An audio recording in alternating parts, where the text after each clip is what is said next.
This is the Trinity explained like you've never heard it. Check this out. The Father is called Yahweh God, the Spirit is called Yahweh God, and Jesus is called Yahweh God. There's only one Yahweh. How do we figure this out? So what they do is eventually they come up with this language of being and person. Being describes what you are. Person describes who you are. This chair has being. It's what philosophers called ontological status. But it doesn't have personhood. I didn't ask its permission to sit on it. Right. But it does exist. Yeah. And so being is what you are. God is Yahweh.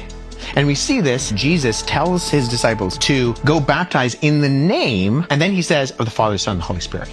So he says the singular name, but then he describes three persons. And so this is the question the early church is wrestling through when they say, okay, Jesus is given the honors, the attributes, the names, the deeds, and the seat of God. It's an acronym, HANDS. The Spirit is given the honors, the attributes, the names, the deeds, and the seat of God. And the Father is given the honors, the attributes, the names, the deeds, and the seat of God. There's only one God. How do we understand this? Now, the ancient Jews actually already had a concept of this in that they weren't Unitarian fully. God can rule and reign in heaven, and yet the Ark of the Covenant could still have God's presence. Before Sodom and Gomorrah, Abraham is met by three individuals, two that are identified as angels and one that is identified as Yahweh God. The angels go off to Sodom and Gomorrah. Abraham dialogues with Yahweh. Eventually, Abraham leaves, and then in chapter 19, in Genesis 19, says that Yahweh on earth rains fire and brimstone from Yahweh in heaven. Now, you only have one Yahweh, so what's going on there? Well, we would say, within like a Christian framework, this is the pre-incarnate Christ. He is not enfleshed in who Jesus is, but this is the complex unity. And the Jews understand this, and even early on in rabbinical Judaism, there's also this idea of the Shevrot, which are like the presence and spirit of God all throughout the earth. So in that sense, ancient Judaism, sometimes it's called the two powers in heaven. I don't love that